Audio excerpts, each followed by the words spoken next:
नमस्कार. जागतिक महिला दिवस आला की महिलांसाठीच्या अत्यंत आकर्षक अशा ऑफर्स या मार्केटमध्ये यायला सुरुवात होतात आणि ठाणेकर महिला विशेषतः ज्या ऑफरची वाट बघत असतात ती ऑफर म्हणजे शुभकन्या साडीची ऑफर. शुभकन्या हे एकमेव शहरातलं कदाचित असं दुकान असू शकेल की जे वर्षभरामध्ये एकदाच, परत एकदा सांगतोय, जे वर्षभरामध्ये फक्त एकदाच सेल आपल्या दुकानामध्ये लावत असतात. कारण वर्षभर सेल लावण्यापेक्षा एकदाच जेन्युइन सेल लावायचा आणि त्या माध्यमातून आपल्या कस्टमरना चांगल्या गोष्टी उपलब्ध करून द्यायच्या हा त्यांचा प्रयत्न असतो. आणि शुभकन्या साडीचे श्री रमेश सर हे आत्ता आपल्याबरोबर आहेत. रमेश सर, सर्वप्रथम ठाणे वर्तमानमध्ये आपलं हार्दिक स्वागत. नमस्कार. नमस्कार. ठाण्यातल्या महिला या शुभकन्या साडीच्या सेलची अक्षरशः वाट बघत असतात आणि ह्यावेळेस तुमचा सेल कधीपासून कधीपर्यंत आहे? बघा, तुम्ही जे सांगतात नितीन भाऊ ते खरं सांगतात आहे, कारण का वाट बघतात. कारण का मला आतापासूनच कॉल यायची सुरुवात झाली आहे कस्टमरची.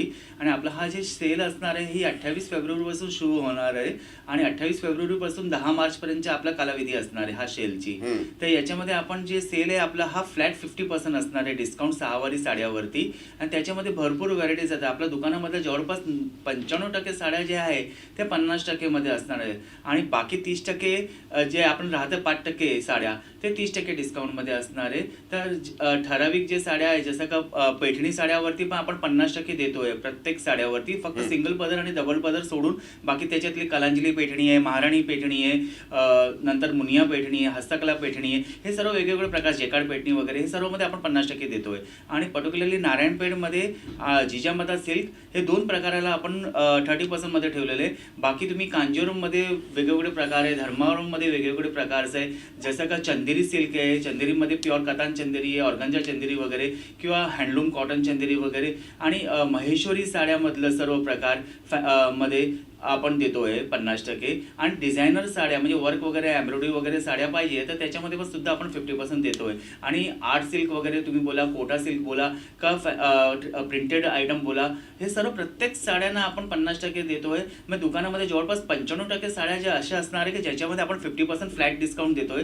आणि हा आपला जेन्युइन डिस्काउंट असतो आणि हा प्रत्येक वर्षाचा असतो आणि याच्यासाठी कस्टमर वाट पाहतात प्रत्येक वेळी. एक्झॅक्टली. आणि याची खूपच डिमांड आहे आणि लोक आतुरताने त्याची वाट पाहतात आहे आपल्या दुकानाची. म्हणजे जर का शुभकन्या साडीच्या बद्दल एक सांगायला गेलं तर ठाणे शहरामधलं हे एक अत्यंत आघाडीचं अशा प्रकारचं नाव. आणि शुभकन्या साडीचं हे जे वैशिष्ट्य आहे की बरोबर फक्त दरवर्षी 28 फेब्रुवारीपासून 10 मार्चपर्यंतचा हा सेल असतो. महिलांना एक प्रकारे मानवंदना देण्याचा त्यांचा प्रयत्न असतो आणि ज्या महिलांच्या जीवावर आपण वर्षभर बिझनेस करतो त्यांना 10 दिवस काहीतरी जेन्युइन द्यावं या दृष्टिकोनातून या सगळ्या सेलचं आयोजन केलं जातं. दिवाळी एवढीच गर्दी या संपूर्ण कालावधीत मी बघितली. खरं सांगितलं तर मी दिवाळीपेक्षा पण माझ्याकडे जे 10-11 दिवसाचा हा सेल आहे माझा, हा 10-11 दिवसाच्या सेलमध्ये फुल रश असतो आणि कस्टमरला वेटिंग करायला लागतं. आणि माझा हा जे ऑफर आहे टाइमलाईन ऑफर आहे, म्हणजे मी वेळ ठरवा आणि खरेदी करा अशा प्रकारे माझ्या. मी सकाळी 10 ते मी 1 वाजेपर्यंत 50% देतोय फ्लॅट. आणि जर तुम्ही 1 वाजेपासून 3 वाजेपर्यंत देताय तर मी 30% देतोय तेच प्रोडक्टला. आणि 3 ते 5 आले तर मी परत 50 देतोय तोच प्रोडक्टला. आणि 5 ते तुम्ही 7 आले तर 30% देतोय आणि 7 ते 10 ला मी 50% देतोय. म्हणजे मी वेळ ठरवा खरेदी करा असं ठेवलेलं आहे. टाइमलाईन टोकन घ्या. अच्छा, कस्टमर वेटिंगला आहे, माझ्याकडे 10 कस्टमर पटवायची कॅपॅसिटी आहे तर 10 कस्टमरवरती 11वा कस्टमरला थांबायला लागणार आहे. त्याला टोकन देईल, जसं कस्टमर पटलं का त्याला मी इन करणार आहे, त्याच्या आधी मी कोणाला इन नाही करणार आहे. तर अशा माझ्या हा असणार आहे. आणि हा माझा जेन्युइन सेल आहे. तर याच्यामध्ये कस्टमरचं बिलिंग जे होणार, ज्या 50% बिलिंग आहे तर 50% कापल्यानंतर जे पण अमाऊंट होईल त्याच्यावरती जे गव्हर्नमेंटचे टॅक्सेस असेल ते GST टॅक्स अप्लाय असणार आहे. कारण आपलं जेन्युइन डिस्काउंट आहे आणि हा आपण खरं डिस्काउंट देतोय आणि याच्यामध्ये काही वाद नसणार. म्हणजे मी असं ना फक्त डीमार्टला बघितलेलं आहे की डीमार्टमध्ये प्रचंड गर्दी असते, त्यामुळे क्लायंट जो कस्टमर असतो ना ह्या कस्टमरला अशी वेळ दिली जाते की तुम्ही ह्या वेळात या, तुम्ही ह्या वेळात या. सो हे ज्यावेळेस जेन्युनिटी असते त्याच वेळेस अशा प्रकारची टाइम लाईन कधी हे पहिल्यांदाच ऐकलं की लोकांना अशा प्रकारची वेळ देऊन त्या वेळेमध्ये हा नाही, पण discount. कस्टमरला, माझ्याकडच्या कस्टमरला सर्वांना माहिती आहे, जे ठरलेले जेन्युइन कस्टमर आहे त्यांना सर्वांना माहिती आहे आणि ते आतुरताने वाट पण पाहतात की आपण हा टायमाला जाऊन खरेदी करायची. आणि खरं सांगू तर माझ्या टायमिंग जे मी 1 ते 3चे जे ठेवले 30%चे आणि 5 ते 7चे ठेवलेले, त्याचं कारण हे आहे की माझ्या स्टाफ जे आहे त्यांना रेस्ट भेटलं पाहिजे आणि त्यांचं जेवण टायमावर झालं पाहिजे आणि त्यांना नाश्ता करायचा टायमिंग आहे 5 ते 7चं, तर त्या टायमाला त्यांचा नाश्ता जाऊन ते फ्रेश होऊन परत कस्टमर पाठवायला पाहिजे. त्यामुळे मी ठरलेला हा टाइम माझ्या फिक्स केलेला आहे की हा टायमाला मी डिस्काउंट 30% ठेवणार. तर माझ्या स्टाफचे पण मला बघायचे, त्यामुळे मी हा पद्धत ठेवलेली आहे. म्हणजे मी ना तुमच्यातला एक वेगळाच बिझनेसमॅन बघतोय इथे. म्हणजे जनरली ना मी खूप सारे माझे क्लायंट्स आहेत खूप सारे, पण अशा पद्धतीने आपल्या कामगारांचा सुद्धा विचार, आपल्या कस्टमरचा सुद्धा विचार, हे सगळं करून गव्हर्नमेंटचा सुद्धा ते विचार करतायत की सरळ सांगतायत की आम्ही याच्यात जे काही गव्हर्नमेंटचे टॅक्सेस आहेत ते सुद्धा आम्ही याच्यामध्ये एक्स्ट्रा घेणार आहे. सर, एवढं जेन्युइनली बिझनेस तुम्ही कसं काय करू शकता आजकालच्या जमान्यामध्ये? नाही, माझी इच्छा जेन्युइन बिझनेसच करायची आहे पहिल्यापासून आणि त्यामुळे मी जेन्युइन बिझनेसच करतो आणि मी प्रोडक्ट पण जे आहे जेन्युइन देतो. लोक सिल्क साड्या परचेस करतात, पण खरंच सिल्क काय आहे ते लोकांना अजून कळत नाही. आता माझ्याकडे स्पेशली डिमांड असतं नऊवार साड्यांची आणि नऊवार साड्यांची मी स्पेशलिस्ट आहे. माझ्या एक डिपार्टमेंट आहे जे स्पेशल नऊवार साड्यांचे, ज्याच्यामध्ये वेगवेगळ्या प्रकारच्या ट्रेडिशनल आणि फॅन्सी नऊवारी साड्या मी ठेवतोय आणि तो विकत आहे. आता याच्या नऊवार साड्यावरती मी स्पेशली हा वुमन्स डेला ऑफर ठेवलेला, फ्लॅट 30% डिस्काउंट आहे माझ्याकडचे नऊवार साड्यावरती. त्याच्यामध्ये रेडीमेड नऊवारची पण माझी खूबी आहे का त्याच्यामध्ये पण वेगवेगळ्या प्रकारचे रेडीमेड नऊवारी साड्यांचं माझ्याकडे 4 ते 5 प्रकार आहे रेडीमेडचे, जे मी नऊवार साड्यामध्ये ठेवतोय आणि त्याच्यामध्ये पण मी फ्लॅट 30% देतोय. पण जे जीएसटी अप्लाय असेल ती मी घेतोय कस्टमर कडून, कारण मला समोर पे करायचे आहे, मी पे करतोय, त्यामुळे मी घेतोय जीएसटी. एक्झॅक्टली. शुभकन्या म्हटलं की ट्रेडिशनल साड्या, म्हणजे 23 वर्ष झालेत आता शुभकन्याला, बरोबर ना? 23 वर्ष पूर्ण झाले आपले. पैठण्या सुद्धा वेगवेगळ्या प्रकारच्या आहेत. कुठल्या कुठल्या पैठण्या असणार आहेत?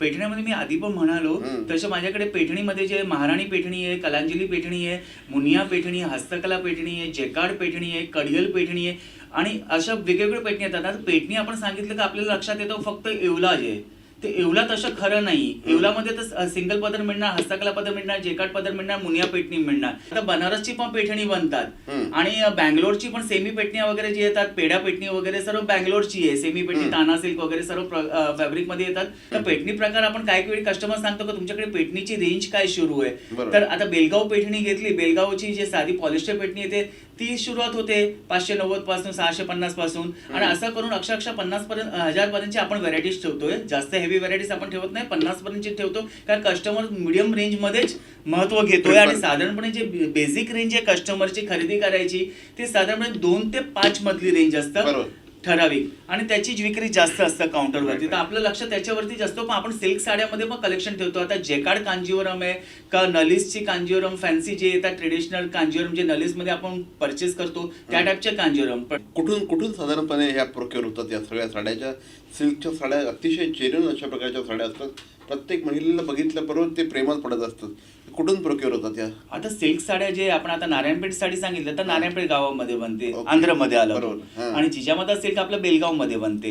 पण आता त्याच्यात मिक्स क्वालिटी पण येतात आणि जेन्युइन सिल्क पण येतात. आपण दोन्ही ठेवतो. आता माझ्याकडे जिजामाता सिल्क आहे, आता नऊवार मध्ये, काष्टा साडीमध्ये. त्याच्यामध्ये माझे डिमांड हे असतं की लोक शांतादुर्गासाठी पणजीला जे गोवाला जातात देवीचे दर्शन करायला, त्यावेळी तिथे ओटी भरायला नाही, प्युअर सिल्कची साडी लागतात. तर प्युअर सिल्कची साडी खरेदी करायला माझ्याकडे ठरलेले जेन्युइन कस्टमर असे 25-30 का ते लागलं का मलाच कॉल करणार, माझ्या दुकानात येतात आणि जिजामाता साडी घेऊन जाणार, का त्यांना माहिती की मी 100% सिल्क देतो.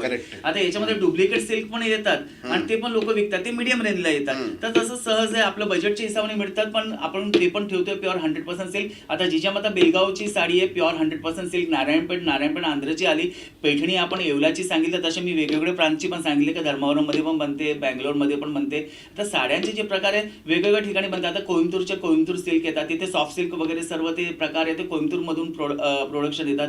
बनारसचं जे प्रकार आहे ते आपण बनारस मधून येतात. सुरत मधून सिंथेटिक साड्या वगैरे, प्रिंटेड साड्या वगैरे ते सुरतचं प्रोडक्शन असतात. असं वेगवेगळ्या ठिकाणाहून आपण ऑल ओव्हर इंडिया मधून पूर्ण प्रोडक्शन येतो. चापाचं छत्तीसगडचं चापा सिल्क वगैरे असतं ते छत्तीसगड मधून पण प्रोडक्शन येतात. असं वेगवेगळ्या प्रांतमधून. कलकत्ताच्या कॉटन साड्या आहे, आपण पाहिलं तर कलकत्ता कॉटन साड्या वगैरे, तर ते कलकत्ता मधून प्रोडक्शन आहे. असं वेगवेगळं. हल्ली खूप साऱ्या महिला ऑफिसेसला पण जात असतात आणि अशा वेळेस त्यांना तिथे यूज होणाऱ्या साड्यासुद्धा लागत असतात. तर अशा कुठल्या साड्या प्रिफर होतात आणि तुमच्याकडे कुठल्या साड्यांना जास्त मागणी असते, विशेषतः ज्या वर्किंग महिला असतात त्या? आता वर्किंग महिन्याला जे घालायचे असेल तिकडे साड्या वगैरे ऑफिस वेअरला वगैरे, हम्म. तर ते प्रिंटेड साड्या वगैरे. आता हेच. प्रिंटेड साड्यामध्ये आपण वेगवेगळं आले, लेडीजसाठी जे ऑफिस वेअरसाठी आपण लागतात ते, त्याच्यामध्ये वेगवेगळे प्रकार आलेले आहेत. जसं का काथा सिल्क साडी, आता काथा प्रिंटेडमध्ये चालतोय, नॉटवर्क वगैरे चालतोय, फ्रेंच वर्क वगैरे, पारसी वर्क वगैरे, असं वेगवेगळे वर्किंग पण प्रिंटेडमध्ये साड्यामध्ये येतात. तर ते पण चांगल्यापैकी विकले जातात प्रिंटेड साड्या ऑफिस वेअरसाठी, डेली वेअरला. कारण ते फर्स्ट टाइम ड्रायनंतर घरी वॉश पण करू शकता. नॉर्मली आपण घरी धुवायला गेलं तर काय प्रॉब्लेम पण येत नाही त्या साड्यांना, कारण की ते वॉशेबलच साड्या असतात. पण आपण प्रिफरली कस्टमरला असं सांगतो की त्या फर्स्ट वॉश ट्राय करा, नंतर घरी वॉश करा, तर बेटर राहील. त्याची क्वालिटी फिनिशिंगसाठी ते परफेक्ट राहणार. त्यासाठी फक्त सिल्क साड्या जे असतात ते सिल्कला ऑलवेज ड्रायक्लिंग असतात, ते घरी धुतले जात नाही. कधी कधी ड्रायक्लिंग मध्ये कलर जातो आणि हा कंप्लेंट सुद्धा येते, पण ते ड्रायक्लिंग चुकीच्या ठिकाणी केलं गेलं त्यामुळे तो होतोय. बाकी सिल्क साड्यांची वॉरंटी आम्हाला वरून येत नाही आणि पर्टिक्युलरली आम्ही पण देऊ शकत नाही, तसं होतोय. मी नाही, पण प्रत्येक दुकानदार हा गोष्टीला सिल्क साड्या विकताना गॅरंटी देऊ शकत नाही. सध्या सगळ्यात जास्त मागणी कशाला असते? सर्वात जास्त मागण्या पैठणी साड्यांच्या असतात आणि नारायणपेठ आणि चंदेरी आणि महेश्वरीच्या. आता चंदेरी आणि महेश्वरी जे प्रकार आहे ना, हे लोकांना लाईमलाईट झालंच नाही. आता लाईमलाईट होत आहे कारण की याचे जे व्हॅल्युएशन आहे, कारण की ही हँडलूम आहे, हाताने बनतात. चंदेरी साडी आपण म्हणाले तर पातळ साडी असतात, एकदम ऑर्गनचा बेस असतं, पातळ टेक्स्चर असतं आणि त्याचे लुक वगैरे खूप छान असतं. त्याचे जरीचे जे गेटअप असतं खूप छान काम केलेलं असतं. पैठणी साडी आहे, ट्रेडिशनल साडी आहे, त्याची तर डिमांड खूपच आहेच. आणि नारायणपेठ साडीची पण आता खूप डिमांड आहे, ओरिजिनल नारायणपेठची वगैरे जे साड्यांची डिमांड आहे. माझ्याकडे विक्री हे सर्व ट्रेडिशनल साड्यांची खूपच असतात आणि त्याचे मी स्पेशलिस्ट आहे, म्हणजे त्याच्या मी विक्री पण तेवढी खूप छान असते हे सर्व साड्यांची. तर मंडळी, विशेषतः महिलांना अत्यंत आकर्षक वाटेल अशा प्रकारचा हा एपिसोड आहे आणि साड्यांची एन्सायक्लोपीडिया आहे असं वाटतं रमेश सर ज्यावेळेस बोलत असतात त्यावेळेस. आणि ह्या माणसाकडे ज्यावेळेस तुम्ही साडी खरेदी करायला जाल त्यावेळेस it is a all together different experience. हा सेल्समनचा ॲटिट्यूड खूप खूप अगदी रक्तात भिनल्यासारखं वाटतं तुमच्या. नाही, कारण का मी आता याला अनुभव मला झालेला आहे, कारण मी 10 वर्ष जॉब केलेले आहे, नंतर मी दुकान टाकलेलं आहे, तर त्याचं व्हेरिएशन असणार आहे. आणि 23 वर्ष दुकान टाकून झालंय, मग 33 वर्षाचा अनुभव मला या फील्डच्या साड्यांच्या. तर साड्या कुठे बनतात ते पण माहिती आहे आणि पर्टिक्युलर कुठून येतात ते पण माहिती आहे आणि कुठलं टेक्स्चर आहे. मी फक्त फोटोवरती टेक्स्चरची माहिती पडते मला समोर समोर बघायची गरज नाही. मी पर्चेसिंग करताना पण मी फोटोवरती परचेस करतोय, नॉट फॉर फील, कारण फील ऑटोमॅटिकली आपल्या माइंडमध्ये फिक्स झालेलं आहे एवढं वर्षापासून आहे तर. आणि सिल्क साड्यांचं फील खूपच सुंदर असतं, सॉफ्टनेस असतं आणि दिसायला पण रिच असतात. तर लक्षात ठेवा की हा जो शुभकन्याचा जो सेल आहे, हा सेल साधारणपणे 28 फेब्रुवारी ते 10 मार्च या कालावधीमध्ये आहे. त्याच्यातही जर का तुम्ही सकाळी 10 ते दुपारी 2 वाजेपर्यंत खरेदी करायला गेलात, 1 वाजेपर्यंत खरेदी करायला गेलात, तर तुम्हाला 50% डिस्काउंट मिळणार आहे. 1 ते 4च्या दरम्यान तुम्हाला 1 ते 3च्या दरम्यान तुम्हाला 30% डिस्काउंट मिळेल. त्याच्यानंतर 3 ते 5च्या दरम्यान तुम्हाला 50% डिस्काउंट मिळेल. त्याच्यानंतर 5 ते 7च्या दरम्यान गेला तर तुम्हाला परत 30% आणि त्यानंतर तुम्हाला 50%, अशी त्यांनी छानपैकी व्हरायटी ठेवलेली आहे. आणि निश्चितपणे तुम्ही जा, फायदा होऊ शकेल. अप्रतिम अशा प्रकारच्या साड्यांचा हा जेन्युइन सेल असतो. सर, जाता जाता काय सांगाल, महिलांना काय आवाहन कराल? महिलांना मी सांगेल का माझ्या हा जे ऑफर आहे त्याचा फायदा तुम्ही उचला, कारण हा जेन्युइन बेनिफिट आहे. आणि प्रत्येक वर्षी मला कस्टमर जे येतात, लग्न साड्याची खरेदी आहे ज्यांची एप्रिलमध्ये मेमध्ये, काय तर ठराविक डिसेंबरला असतं लग्न, ते लोक पण सध्या आता येऊन खरेदी करतात, कारण हा जेन्युइन डिस्काउंट असतं आणि याचा खूपच फायदा आहे कस्टमरला. जो फायदा उचलतो त्याला माहिती पडतं का काय फायदा आहे. दुकानात एकदा व्हिजिट घेतल्यावरच माहिती पडणार, का सांगताना माहिती नाही पडणार. समोर तुम्ही पाहिलं का तुम्हाला लक्षात येईल का काय जेन्युइन बेनिफिट आहे. इतर शॉपापेक्षा शुभकन्यामध्ये जरूर व्हिजिट घ्या, शुभकन्या साडी. तर लक्षात ठेवा की पुन्हा एकदा सांगतो, 28 फेब्रुवारी ते 10 मार्च या कालावधीमध्ये हा सेल आहे. रमेश सर, आमच्याशी बोललात त्याबद्दल धन्यवाद आणि शुभकन्याला हार्दिक शुभेच्छा. थँक्यू.